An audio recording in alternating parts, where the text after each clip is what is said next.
Hi, this is Eric Christopher, president of WSC Realty Advisors here in Long Beach. I'm here today to show you a couple really wonderful 1031 exchange uplegs or possibly a new investment in the market. I think you all agree when you get done seeing this, these are really one-of-a-kind properties that don't come on the market very often. So let's get started. We have two properties which are both brand new. When I say brand new, one of them was finished off at the end of 2020, and the other one was just finished in the first quarter of this year. And what you see here are the two properties. One is a 15-unit complex in Montebello, and the other is a 7-unit complex in Fullerton. And what makes these things amazing, aside from the fact that they're brand new, they don't have any rent control coverage, being that they're brand new buildings. The other thing is really great is that they are all 5-bedroom, 4-bath, townhouse style apartment units. Now, these are not condos. They're not tract mapped for condos.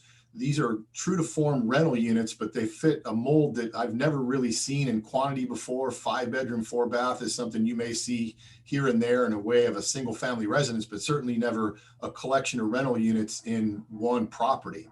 So these are very different than anything you've ever seen. The other part that's really great, obviously new construction, you're going to have years of very low maintenance and repair headaches. Additionally, the utilities on these properties are all paid for by the tenants. So you're going to experience a very strong cap rate going in with lower expenses and some really great rents. And let's get right into it. Just a little disclaimer around the information. I do manage these properties, so some of the information is definitely verified as I'm working with it every day. As we're still putting systems in place around the most new property in Montebello, some of the items are still being set up. So some of the information would be unverified. And my disclaimer is that the information comes from sources deemed reliable, but neither my firm, WSC Realty Advisors, or myself personally can warrant the accuracy or the validity of the information. And this goes without saying. Buyers of any real property are encouraged to verify all the information by conducting a thorough due diligence process during the contractual phase of the transaction. And hey, get out there and get some third-party advisors that know things like AC&R, roofing. Have them help you do that analysis and come up with the answers for yourself. That being said, now that we got that out of the way, let's take a look at these extremely different properties that you'll probably never really see on the market again. Let's start with the property in Montebello at 1029 through 1033 South Montebello Boulevard. And I'll show you a map in a minute where you can see where it's situated. But just generally what we have here are 3 separate buildings. You see 2 of them here in the forefront on the street. And if you were to go back in a moment, we'll show you a picture or two through the driveway, you would run into the rear building. These are totaling 15 units. They are all, again, 5-bedroom, 4-bath with very similar floor plans. All of them are very similar in size. There's a slight fluctuation there, but the floor plans are very much similar, and we'll also show you those in just a moment. We'll get into more of the metrics in depth in a minute or so. The property is listed at $9.3 million. Now, here's what you want to keep in mind with the metrics. The cost per unit on this looks exorbitant, but you've got to keep in mind these units are running on the average of around 1,750 square feet. And we'll get to the rents in a minute we're collecting for those. But if you look at the other metrics, in place cap rate, GRM, and cost per square foot, those very much line up well with any comparables you could find. The offering price does put you right at above a 5 cap, and there is some rent upside into the properties as well. So let's get a little further into it. Let's take a little tour around the property with some pictures. The first building, which you'd see on the right of the property when you get there, is 1029. It consists of 4 units running fore to aft in the property. And if we're looking down on the right side picture, the border to this property is a small, what I call family style industrial building to the right with a yard in the rear. And I've seen very little activity at this place. It's definitely not a truck depot. It's not a manufacturer that's running kind of loud, noisy processes into the nighttime or anything like that. It's pretty much been a ghost town over there during the times that I've been there. As we continue back past the 1029 building, in the rear, as I mentioned, running perpendicular across the property is the rear building, which is 1031 South Montebello Boulevard. and you'd see 4 garages facing you as you walk down the driveway. And I'm going to take you around the back of the property now so you can kind of see that. So this is the absolute rear of the property. And what you have behind, we'll see this in an overhead in a minute, you have a large vacant lot behind the property. So there's nothing going on back there, no neighbors. And it looks like it's sort of landlocked with some industrial or commercial facing Washington Boulevard, which I'll show you in a minute. I kind of, in the left picture, I'm turning left around the back of the property. And then the right picture, I'm kind of looking back from my walk down that walkway. As you can kind of see, the view of the San Gabriel Mountains is off in the distance. So this is the back property. And also goes to point out, there isn't a whole lot of landscaping on this property. It's very much perimeter planters, very much sustainable, low maintenance. The landscaping cost per month or year on these properties should be pretty minimal vis-a-vis the size of the property. So now I stand at the southwest corner of the property looking down past the 1031 building, and then further up in front of that is the 1033 building, which we'll get to in a minute. And it pays to show you that on the perimeter, on the south perimeter of the property, are single family home backyards. So you don't have a whole lot of commotion or noise over there. These are pretty quiet neighborhoods. I've visited there many times, and the neighborhood around the property is very quiet and well kept. The developer put in the first, say, 2/3 of the perimeter running fore aft from the street on the south side, a brand new wood fence, which is about 6 or so feet tall, giving both sides, the tenants here and the neighbors, a bit more privacy between the two. There was like kind of a low fence there before, and it was just a little much, so they put a nice fence up. In the back, there's such nice landscaping. We didn't feel that there needed to be the fence continued back here because it's very quiet, and there's quite a bit of greenery that kind of adds to the visual of the property.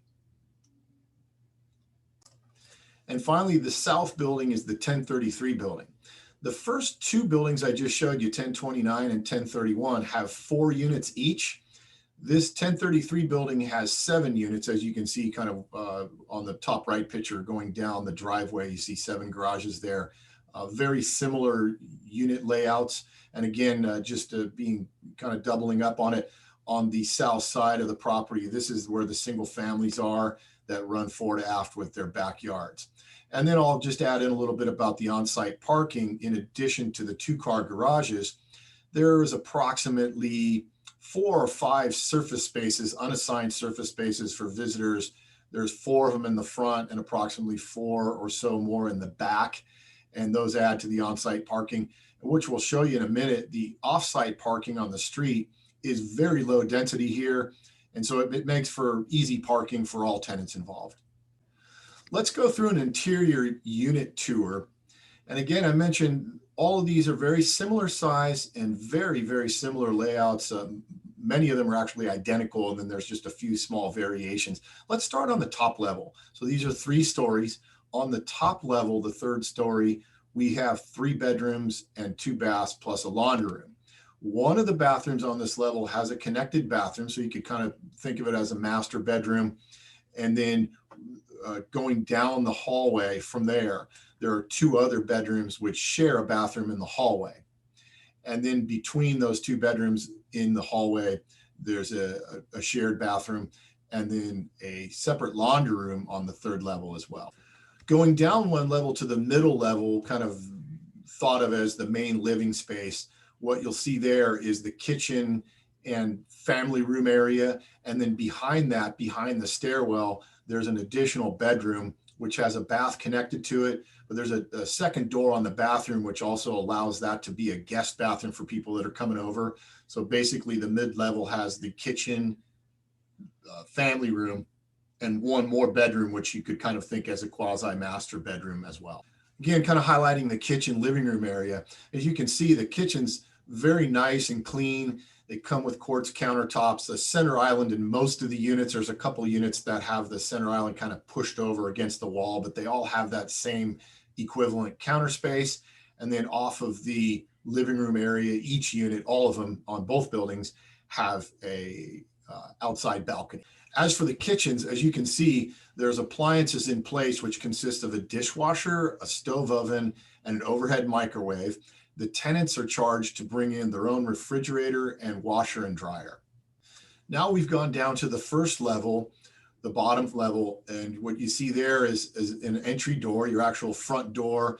If you took this hallway straight back, it would lead you to the garage, which you see here. And then between this door on your right, looking at the picture, is the final 5th bedroom. And this one also has an attached bathroom to it as well. And then all the units on both properties have some similar amenities. All of them have a separate AC unit. All of them have separate tankless water heaters, and they're all separately metered for gas and electric service. Now, the last part of this is the RUB system, which is being put into place as we speak. And I've got the tenants to sign off on the acknowledgments to having the outside billing service bill them for water, sewer, and garbage. And I'm not exactly sure if it will also encompass landscaping and pest control. That'd be an example of some non-verified data that will be coming into clarity here in the near future. But the good news is the net utility cost for the owner is going to be very minimal, maybe just in the way of house lighting for electrical. And really that's it, because everything else is separate. All the water heaters are separate, obviously. And so the utility cost is really going to help you increase your cash flow on this with the RUB system in place. Now let's take a look at the area for a second, because I wasn't completely familiar with the surroundings in Montebello, but I was pleasantly surprised. This is a really great area, a very, very nice blue collar working class area. Now between the 5 freeway, which you see down here, and kind of peppered around the area, there is some industrial activity. So between the 5 and let's say Washington, which is the thoroughfare east-west here that's right near the property, there's some industrial pockets, but also mixed in with residential. And where this property sits, you'll see it in a second on the closer up view, it's very much surrounded by decently nice single family homes and very quiet neighborhood. But this is a great area because you're really looking, as you approach this property, you can see downtown LA off in the distance. You're really close to the 5 freeway, the 605, which would give somebody that lives here pretty easy access to downtown LA, down into North Orange County, and up and down the 605 freeway, anywhere between this property and Long Beach. So it's about the most central location you could ever ask for. Now here's obviously a construction vintage shot of the site. And interestingly, this property was a single family home on a very large lot, and it made it perfect for this redevelopment play for these units. What you see here is on the right is Washington Boulevard. That's a major east-west artery, which starts over on the west side of the east side of the 605 freeway and runs all the way through downtown LA. Montebello Boulevard would seem like it's a large thoroughfare, but it's not really, because it really just leads you down into a single family home tract. So there really isn't a whole lot of traffic going by this property. And then what I want to point out, here's the single family homes that have their backyards abutting the property on the south side, And here's the industrial building on the other side. And as you can see, this is kind of used for a couple RV storages. There really isn't a whole lot going on here. Very quiet, in fact. And then behind the property, you can see that large vacant lot, which is kind of landlocked between the industrial and commercial running on Washington Boulevard. So the good news around this is a very quiet surrounding around the property. And the other good news, as I mentioned earlier, the street parking is very low density because you have nothing going on in this industrial building. This is a auto, I think, repair shop or something. But every time I've been to this property, there's been ample parking spaces on both sides of the street, right across from the property. Let's get into the numbers on the property. As I mentioned, there's 15 units, all 5 bedroom, 4 bath. They average around 1,750 feet per unit. We'll get to a little more on that in a second. My current rent range is $35 to $38.50. I began leasing these units on May 15th, and I've got 10 of 15 covered. And by the time many of you see this, I'll probably have a couple more done. We started moving our asking rent up to where we achieved right now $3,700 on the interior units and $3,850 On the corner units that only share one wall with the neighbor and have more windows, etc., I got a little more for those. But the bottom line is they leased up so fast that I know there's rent upside there. Obviously, if you had a vacancy come up, if you bought this property in the next year or whatever, and you had a single vacancy, you can definitely get more money for that unit in the way of 3,850, 3,900. For the corner units, you could probably scratch 4,000. Just judging by how fast the units were leased up, there would be a rent upside there right now if a vacancy came available. Here's the actual rent roll of the property. Let's take a look at the square footage. The 1029 building, the one on the right that I showed you earlier, those units are slightly smaller. Obviously, you can see maybe on the low end 1705 versus the top end on one of the other buildings at 1777. So you're talking a magnitude or a range of maybe 70 square feet.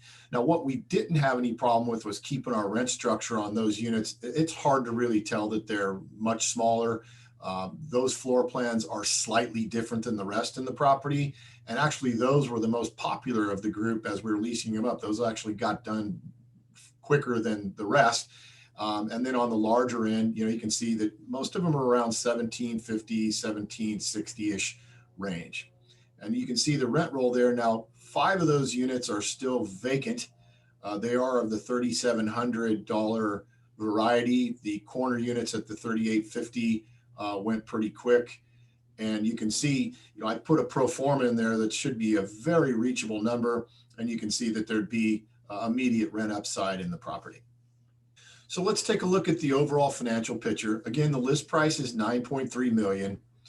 We've got the total building square footage. And what I did with that is I basically looked at the construction plans on all the units on a per unit basis, which I just listed on the rent roll, and I added all of those up. So that's basically unit size times 15 to get that number. Again, looking at the GRM and the cap rate and the cost per square foot lines up wonderfully. Now, here's a section that is unverified. I haven't got loan quotes on this property yet, but I have had preliminary discussions with a couple lenders, and they were indicating a 65% LTV, which, oh, by the way, if you look at that debt coverage ratio, is very strong. So there could be a chance that you could get more loan dollars on that. I'd highly recommend that if you're interested in kind of examining this property further, get your loan broker or your bank on the phone and start sizing that up. The interest rates are obviously still really great, and it's just going to push more to the bottom line for you on that side of it. So check that out with your lenders. Now, here's how I did this. This will arrive at the same bottom line figure, but I've got unit rents on the scheduled rental income line. What I did with the garage and laundry income, there's really neither of those involved. They're all encompassed inside of the unit rent. But I put the RUBS recoverable amount, estimated amount, into that line as other income. And all that's going to do is offset what you see down at the bottom. Now, I get as far as utilities go. Now, I suppose you could do it the other way, where you just simply net the utilities out into what the owner would actually pay and just kind of wipe the rest of the equation off the financial statement. Because let me tell you what I do know about the RUBS system is the utility bills are submitted to the outside billing firm, and the billing firm bills the tenants directly. So the owner and the manager of the property shouldn't really be involved at all in the transactional process of billing for those utilities.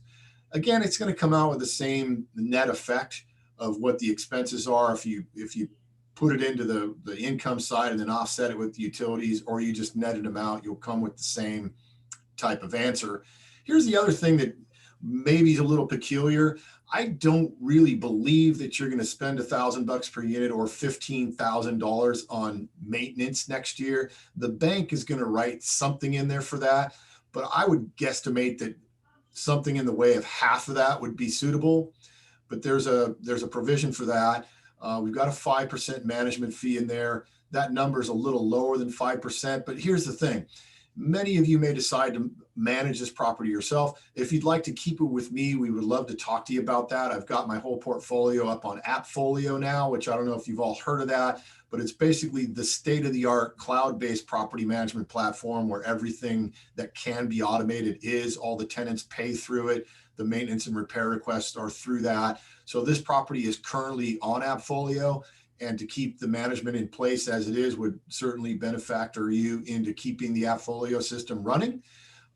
Again, landscaping, let's talk about that. We already talked about the perimeter being mainly the landscaping. There's a little couple postage stamp planners kind of around the property, but I don't know that your expense should be more than that. We've got pest control loaded in there, and obviously a couple of the kind of the garden variety city licenses and a few other items that are piled in there. But should not have any problem when all the dust settles achieving over a 5 cap on the current income, which is great on a brand new building that's not going to cost you a lot to maintain over the next 10 years. It's all brand new. So you put that together with a solid loan, even if it was 65% LTV, the rates are so good that your cash flow is going to be wonderful. And here's the thing, some people may say, oh, 5-bedroom, 4-bath units, oh, those would be hard to rent. You know, the 1 bedrooms and 2 bedrooms are easier. This demographic in this area is perfectly underserved for a unit like this. And I'll tell you why. We have 2 types of tenants in these buildings. They're larger families. We call them multi-generational families. Let's picture grandma and grandpa living in the unit with one of their children and their spouse, and let's say the children, however many children there are. There's that faction. And in this market, we're seeing the high demand from that family unit come into these units. The other side of it is the roommate situation. We've got a couple of those in this unit and a couple more in the Fullerton unit where there could be, let's say, a couple with 2 of their friends, or let's say a pair of siblings that have another friend or 2 that join them. So there's the roommate module to it, or model to it. But by and large in Montebello, we have more families than we do the roommate situation. So high demand for these units because it's unheard of. If you want to live together with 5 or 6 or 7 people, that becomes very difficult to do in even a 3-bedroom, right? So you give them 5 bedrooms, and now you've got enough privacy for everybody to be happy there, but they can still all be together. And the per person rent is very affordable. Let's say if you take $3,700 divided by 4, I don't know where you could live that's decent for that price per person. Now let's take a look at the best sale comparables that we could find. And I say the best because here's what we don't find in the market. Hardly anything out there has 5 bedrooms in it. I found one that have that in there. Most of these kind of developments, and these are all newer, as you can see in the middle column, they're all built, 2018, 19, 20, 21. These are closed transactions, which are verified around LA. You do find a couple of 4plexes that are like that, and then a couple more that are larger. But certainly on a cost per unit basis, it would be tough to comp out. These are bigger per unit than most of the peer group. But when you look at the real metrics, let's say GRM, let's say cap rate, let's say cost per square foot, as you let your eyes kind of wander down to the bottom, you can see that the GRMs are really strong vis-a-vis the comparable solds. You can see that the cap rates are very right in the range. Price per unit, don't look at it. If it scares you away, you may not understand this transaction, but look at the cost per square foot. So you're right in the range. These are reasonably priced. The buildings are going to be sold.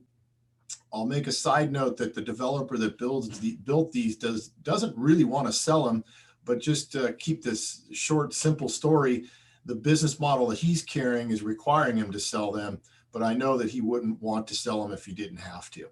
So they're priced to move. They're going to move very quickly. And if you have any interest in these kind of things, let me know. But let's flip the page over to Fullerton. So this is the same exact kind of unit layout. There's 7 units here. They're all the same, almost identical. You may not, if you walked into one and then you wished down to the other one in your car, you'd say you wouldn't really know which one you're in because they're so identical. Now, the same story applies here. All 5-bedroom, 4-bath. These have, as unlike Montebello, these have separate little patios in each unit, which is one of the small differences in the units. This one has a little play area around in the back. As you can kind of see, there are a couple of units with children in them. But as you can see, if you looked at Montebello, you might be confused of which one it is. All the unit floor plans, amenities, and sizes are identical on both properties. But let's point out the location on this one. So this is down the 5 freeway, approximately 15 minutes from the one in Montebello. You're basically right at the junction into the 91 freeway and the 5 freeway. And this is Magnolia running north and south. And you're between Orangethorpe and Artesia Boulevard. Actually, a little further up from there is the Fullerton Airport is just right above the area. So you're in very much solid North Orange County market. Here's the property. Again, was a single home on a large lot. This is Buena Park High School. It's right on the edge of Buena Park and Fullerton. This is Buena Park High School just to the south. And then certainly the 2 freeways, the 5 and the 91, are just half a mile down the street from there. Here, a little different. The rent ranges are the same. There is one Section 8 tenant in the property in the back unit. But as you can see, we started this lease up and during the COVID process and the end of the summer last year, we've got a slightly less rent price point than we do in Montebello, but I'm certain that the upside is also there. What you'll find with the overall financial picture on the Fullerton property at 3801 East Franklin Avenue is it's going to run on very much kind of the same income and expense curves as you would see on the Montebello property, obviously just a property that's a little less than half the size. What we'll see there, again, going to the financial summary of the financing, call your loan people, get a legitimate quote on it. The interest rates seem to be in the 3.25% to 3.5% range. Really good debt coverage ratio on that. So again, you may be able to find more loan dollars with the property. And basically, again, it almost runs in exactly the same kind of income and expense ratio. We've got the financial layout there for you to review. It's not going to be much different with the RUBS program, picking up the utility costs and very low maintenance that I would expect to incur on either of these properties. So in summary, if you're looking for some really great buildings that are brand new built, not affected by rent control, won't be affected by a whole lot of maintenance and repair burden over the next, say, 10 years, these are some great cash flowing properties with great tenants, and they are definitely being sold in the near future. There's going to be high demand on these properties. So I suggest if you have any interest or you know somebody who's in a 1031 exchange that might be served by this, contact me as soon as you can. Let's get you moving forward on these things, seeing if it'd be a match for you. They're going to have high demand for obviously the reasons that I've mentioned here. I've attached this marketing package in the email that you got to view this video. I encourage you to give me a call. I can take you up to the property and show you some of the vacant units if you'd like to walk through them and just kind of take a walk on the property. That'd be great. We can schedule an appointment to do that. And certainly if you have any other questions around this, please write me an email or give me a call. You see my number here at the bottom of the screen and my email, and I welcome your call and love to answer some questions for you around some of these really great properties. Thank you very much.